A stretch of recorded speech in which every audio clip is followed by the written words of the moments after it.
Welcome to the My House Podcast, a show about the past, present, and future goings-on at the My House Youth Drop-In Center in Wasilla, Alaska, with your host, Michelle Overstreet.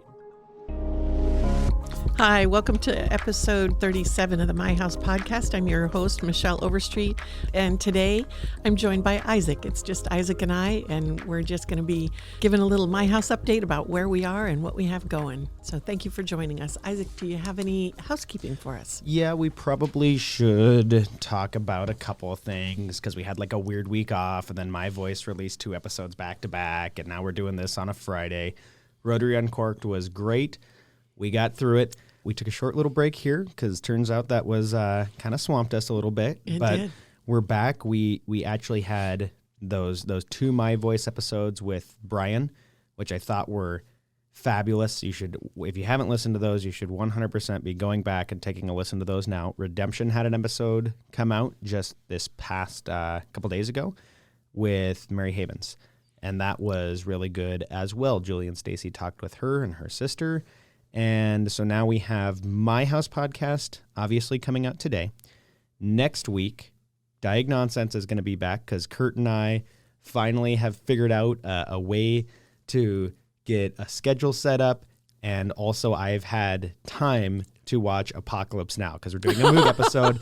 And I'm watching Apocalypse Now, but it's like 3 hours long. So I had to wait till my wife was going to be out of the house for a full day so I could sit down for 3 hours and watch Apocalypse Now when I get home. So that's what I'm doing tonight. What do you think of it? I'm watching it tonight. Oh, you I are? don't know. Okay, I good. have to, Kurt says I have to immerse myself fully in it. So I don't know. I have like a boonie hat that I used to run around the woods with. I'll put my boonie hat on and Okay. I'll wear like a sleeveless old camo shirt or something. I'll figure it out. I'll figure it out. Character. So, so ideally, we have Diagnonsense coming out next week. Redemption's going to be recording some more stuff next week. We'll probably wait a little bit with them, but we're going to be getting back into the swing of having 4 episodes every 2 weeks for a little bit. I know that Brian, who's taking over My Voice, already has some interviews set up as well. So we've got a lot of cool content coming out in the next little bit. And of course, Radiothon is on November 3rd. So that is also coming up all day from 6 a.m. to 6 p.m. on Valley Radio Q99.7. And for the second year in a row, live from here in the My House recording studio. How exciting. How very exciting. It's so nice. I think we have a lot to be proud of, but it really makes me feel proud when we have the Anchorage DJs come out. Eddie P. always joins us, Eddie Maxwell. Mm-hmm. All the Eddies. All the Eddies are here during the day, and we just have tremendous support. So thank you for your work on that, Isaac. You've been working hard on that. It's going to be a really, really fun day. I wanted to talk about something today that is always in the back of my mind and has been for the last 10 years since we opened this drop-in center. I think one of the things that's been really interesting about this journey is how many people first said that it wouldn't work, like the belief that homeless youth don't have dreams and don't have goals. And what we found out about that was that they do have dreams and goals, but they've been literally pounded out of them sometimes, or they're just so disillusioned that they can't even connect with them early on. I had a young man come in. I want to say thank you to him. He came in week before last. I just met him coming in the door and said, "Oh, hi, how are you?" And he took the time to stop and say, "You know, I came here to say thank you." And he said, "I come here regularly to shop in the thrift shop because I really love it. But I really wanted to say thank you because you were the first person in my life who said, 'What do you dream about being? What do you want to be when you grow up? And how can we make a path to get you there?'" And he said, "I took that path, and I don't think I would be here if I hadn't. I just didn't have hope. I didn't have a plan. I didn't have a forward mission." And that really got me thinking about how many of the youth we see just don't have a belief in their future. And it brought me full circle with a couple of emails that I got this week from from people talking about mass shelters and group shelters and kind of urban program strategies that don't work. It's clearly been an epic failure across the country, communities that start out with mass shelters. First off, I don't believe that those are humane. They are not kind. They are not helpful. You are not helping anyone by doing that. They are cruel. They are dehumanizing. They're not safe. and people across the country that have taken those shelters apart to disband them will tell you that and will advocate for a no shelter model. What we focus on is exit strategies. And what I love about exit strategies is that it always has a place, you always have a place to go forward. You're not talking about just shelter. Housing is not the solution to homelessness. Exit strategies is. We can provide housing for all the people that we want that are chronically homeless, but if they're back out on the street panhandling and drinking and doing drugs, then they eventually lose that housing, or they compromise their health and end up in a hospital that costs more money. But if we take the time to case manage them through the process of getting help and getting sober and create a safety network for them and a step down from the place that they are struggling at into additional services, additional supports, and then additional independence. That's where we save money for the community. We get people off the street. We reduce panhandling. We reduce theft and drug dealing. And it doesn't require a shelter to do that. The more I hear housing is the solution for homelessness, it's a catchy slogan, right? What's the solution to homelessness? Housing. It's a catchy slogan. It's easy to sell. It's easy to sell, right? It gets more and more frustrating for me, recently especially, because it's such a misunderstanding about why we have individuals that are youth that are homeless, individuals that are chronically homeless. Housing is a very important wraparound service, and it no should question. be. It no should question. be, if not the center of your model, it's got to be, a pillar in your model. Mm-hmm. But housing, having housing available, having beds available, doesn't address any of the actual reasons why people are homeless. And there's a lot of really great data on increase in rent prices. It's hard for a family of four to afford housing or afford a level of housing that they were able to 20 years ago. But the clients that we see, and I think a lot of the visible homelessness that is out there is these, youth experiencing homelessness that we're dealing with, or the chronically homeless population is oftentimes the most visible. And we're talking about individuals that have severe mental health, behavioral health challenges, severe substance abuse struggles, and simply providing housing by itself misses a huge chunk of the services that you need. You have to have those substance abuse treatment partners in place. You have to have the mental behavioral health partners in place, because like you said, otherwise they're off the street, they're out of sight, and that's what everyone loves about the congregate shelter, right? Is, they're out of sight. We're doing something. They're not sleeping in a bus station. Right. It's like, well, great guys, but that doesn't improve their life one bit. Now they're just sleeping in the Sullivan Arena. But the opposite of addiction is connection, and there's no connection. There's no connection for them if you just put them in housing or you just put them in shelter. You silo them. You do the opposite of that. Right. And they're surrounded by people doing drugs and selling drugs and trading for drugs. So what makes us different? What makes the My House model different? And why is it so effective? And the answer to that is actually twofold. The first one has to do with our local Housing and Homeless Coalition, and we all have worked together. The partners in that coalition have worked hard to avoid a congregate shelter. And as a community, we offer housing and services. We partner with the Jobs Center. We offer behavioral health and substance abuse treatment, job training, a variety of job training programs to help homeless exit their circumstances permanently. Look at the number of restaurants in across the country right now that are limiting their service hours. They're not open for lunch because they don't have the staff. And then walk down to the congregate shelter and tell me that there's no solution there for both of those problems. It's a fascinating dynamic, and there's an answer there if you're willing to be intellectually honest about what's happening.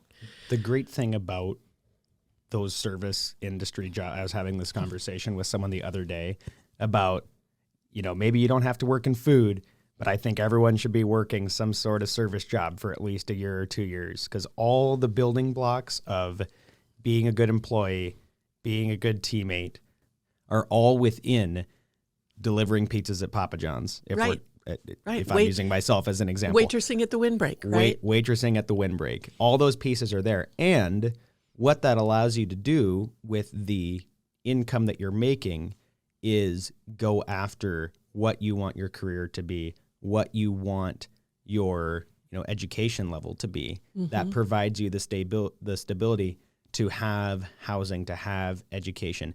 And the good news is this is where we need our housing partners, and where housing is a key solution, is if we can help you stay housed during that period when you're trying to get on your feet and learn those skills, and we can assist you there. And we're not so much just throwing housing at you and like, all right, and now you're going to be successful. Oh, yeah. But we right. can just support you and walk with you a little bit along the way on that path to becoming self-sufficient. You don't have to worry about, am I going to pick up 2 extra shifts so that I can pay for my apartment, or am I going to go to school tonight? Or am I going to go to NIT tonight? Or am I going to, do whatever you're doing to try to be successful? Am I going to go to my 12 steps meeting tonight, or my treatment meeting tonight? Mm-hmm. It's so important, and yet it seems like the thing that we're hearing most from certain communities, and I think nationally too, is that this is that silver bullet that's finally going to kill homelessness, right? Yeah, and it's a disaster. So the mission of my house is to empower youth experiencing homelessness to be contributing, self-supporting members of their community. That contributing word is so critical, because that's the opposite of addiction. That's where the connection is. They have a connection with the people that they're working with at Papa John's, with the people they're working with at the Windbreak or Red Robin or Burger King or wherever it is. And we can provide the safe shelter and wraparound services with a philosophy of a hand up and not a hand out. And they can develop a lifestyle where they feel needed by the community. One of my favorite stories is when we first started this 10 years ago, Bert Cottle was the mayor of Wasilla, and Bert, kept saying, it's going to work. Just keep going. It's going to work. Just keep going. And then he called me one day and he said, hey, I just drove through Burger King and George is working at the drive-thru. And I said, that's how it's supposed to work. That's what we want. We want them to be all over town. And that was really the first, I think, revelation for him. Like, wow, this is really working. And we have a board member who's commented several times that when we go places, to restaurants or places where we're having conventions, I hardly ever go anywhere in the Mat-Su Valley or Anchorage, or even I've been in Juneau, where kids come up and say, hey, thank you so much. I'm doing really good. And with over 1,000 clients spread out across the state of Alaska, we get a lot of really positive feedback. We currently have 623 clients that range from 14 to 25 years old. We have an extensive network of staff and volunteers and community partners that help us with that. But I want to make a point about this, because in most urban settings, and I'll use this for an example, 2 years ago, the Mat-Su Health Foundation convened a group that was writing a new strategic plan for the Mat-Su Valley, and it included all the members of our coalition, thankfully, because I think we're all very well educated and versed in homeless services. And the person who was hosting that drew a circle up on the board and wrote housing in the middle of it. And then said, what else do you need to end homelessness in your community? And nobody really spoke up early, and I raised my hand and said, exit strategies. And his response was, I'm not familiar with that term. What is an exit strategy? And I talked to him after that meeting and said, I'm not really sure that you're the person who should be leading this, because if you don't understand what an exit strategy is from homelessness, then you probably are not going to be able to wrap your brain around the actual philosophy that we're working from. And most communities that have, most really urban programs that have mass shelters get reimbursed based on the number of clients. Now stay with me on this, because this is important. They get reimbursed based on the number of clients they serve rather than the number of homeless able to exit their program. So there's no incentive to reduce the numbers of homelessness. There's no incentive to get those people to exit the program, because they get more money when they keep the people in the program.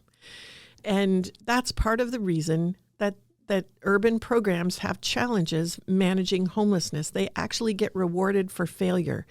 If we could flip that and say that we're going to reward programs who can demonstrate effectiveness at helping people exit homeless and become productive members of the community, it would completely change the game, and it would completely change the way that some of those urban areas experience homeless individuals. And that's easier said than done. It's not an easy thing to do, especially when you're working with a very vulnerable population like we have. But what other choice do we have? I mean, it's either start to incentivize these, and I think especially for youth services, we're really blessed to be a youth organization, right? We are. Because there's so much more hope and willingness to change, and it's so much further upstream of that large visible homeless population, right? I have a lot of respect for the people that are in the trenches working with the chronically homeless population, because it's almost a whole different ballgame, right? I mean, it's a very intense level of services needed to assist those individuals that have become stuck in those patterns, and sometimes through no fault of their own, sometimes through just some extreme mental behavioral health challenges that they didn't have the family or friend support network to help them with. But the only thing that happens if we continue to incentivize getting as many people into the system as possible is we're going to aggregate people to one spot, and they're never going to leave, right? And going back to that Burger King story that you were mentioning really quick, right? Because I think there's three phases, right? We have a youth that comes in, and the first thing is stabilization. That's when housing is huge. You know, we have a safe, warm place that's an actual bedroom with an actual bed with 4 walls around you and a bathroom that, if it's not just yours, you're only sharing it with 2 to 3 other people max. Mm-hmm. You have a roommate. Usually you have a roommate, somebody sharing your room with you. We've got peer support. We've got case management that are working with you, talking with you, seeing what your needs are. Then you've got that job at Burger King or in the cafe, right? Mm-hmm. And this is an opportunity for you to do treatment if you need to do treatment. We can work with you on mental behavioral health challenges. Sometimes it's just life skill stuff, and we have the men and women's empowerment classes to work on that, right? There's all these kind of middle services for that Burger King job, right? Because ultimately the client that's in that position, they probably don't want to work at Burger King for the next 40 years. And we don't want them to aspire to work at Burger King for the next 40 years.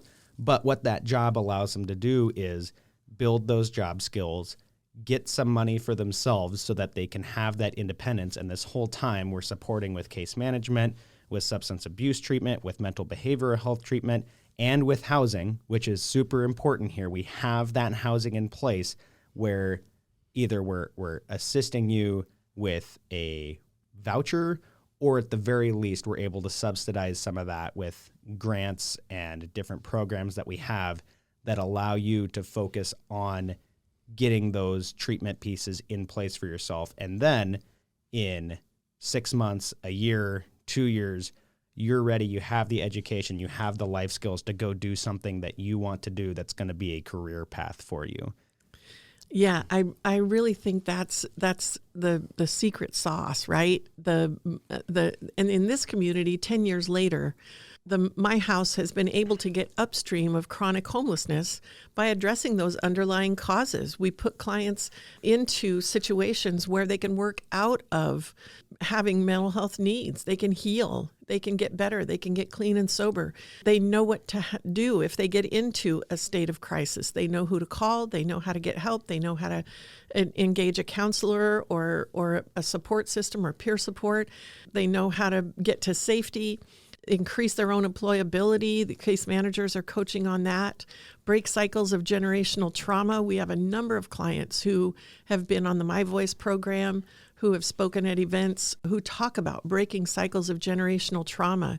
And when you have 1,000 kids over a 10-year period of time that have been through a program like ours, and they are not on the street, panhandling on corners, bouncing from place to place, sleeping in doorways, and they're taking other young people along with them. The impact of that is so huge. It's exponential. It's not just 1,000 young people that are not on the streets being long-term chronic homeless people. It's their families that have broken the cycles of generational trauma and that no longer live in domestic violence situations or addiction situations. And they're getting educated. We have, I can't count the number of young people that we've served here who were the first in their family to graduate from high school, or even the first in their family to graduate from college. Those kinds of educational opportunities that were not offered to them at the demographic where they entered the program, but they were able to access through scholarships from Northern Industrial Training, from the local job center, the STEP programs. We utilize Alaska Native associations. I just talked to someone yesterday who came through a local substance use disorder treatment program, and their Native corporation is paying for them to go to nursing school. And it's been almost 8 years later, 8 years of sobriety, and they're going to nursing school. Those are great paying jobs. You never can go to a community where they're not looking for a nurse, right? So it's life-changing. And I'm reminded of when we first opened the drop-in center. It would be about 8 years ago now. We were open about 2 years, and the manager of the local grocery store walked down here, and he said, "I just came to see what you're doing, because whatever you're doing, we don't have the shoplifting that we had. We don't have kids sleeping in the cafe, the cafe that's inside our grocery store anymore. The vagrancy has dropped significantly, and whatever you're doing, please keep doing it, because it's great and it's helping me do my job better."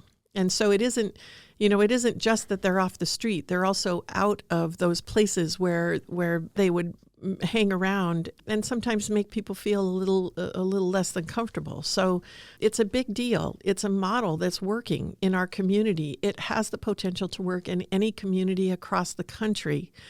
And changing the attitude about how we treat homeless people, and particularly homeless youth, into seeing them as assets instead of liabilities, and bringing them into a system where they are not only supported by staff, but they're supported by community volunteers and other youth is absolutely magic. It's life-changing. There's a couple of takeaways for me here, and one of them is that, this is a marathon, not a sprint, right? We're talking about breaking decades-long cycles of generational trauma, and I think that it's been really cool to see clients that are in their 30s now that are coming in 10 years after they did an intake process, right after we first opened our doors, that are coming back in to say, this is where I'm at now. This is what I was able to do. Like we're planting those seeds now. And sometimes it takes a little while to see kind of the fruits from that crop, Totally right? does. It totally does. But the more that we continue to do this, the lower numbers of youth that we're going to see in this community, because that individual that's coming back in 10 years later, his kids are not going to be in the same position that he was when he did an intake. That's correct. And secondly, I think the message for residents of the Mat-Su Valley is we have the pieces in place. I mean, we have the substance abuse pieces. We have the mental behavioral health pieces. We have the job training pieces. There's money available to assist individuals that are dealing with homelessness, that just need a little bit of support, that need a way to exit out of the system and be members of the community. All we hear about now is how, like you said right at the beginning, like how many businesses are reducing their hours because they can't hire someone. And that's not just fast food restaurants. That's pretty much every single organization, not just here, but across the country, needs employees to work for them that are qualified. And there's money and housing and treatment, everything that we need to get more individuals out of the homeless population and into the workforce population, which not only helps, most importantly, them and their families, but also helps the community as a whole. We were at the Best of the Valley Awards last night, and you were the keynote speaker, not a big deal, by the way, talking about some of this. Yeah. And we as a borough, as a community, we are very blessed to be in the position that we are right now in this moment, I think. Compared to when you started this organization, we're extremely blessed.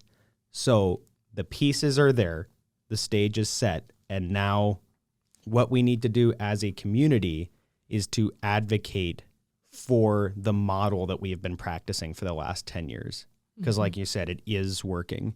We need the advocacy.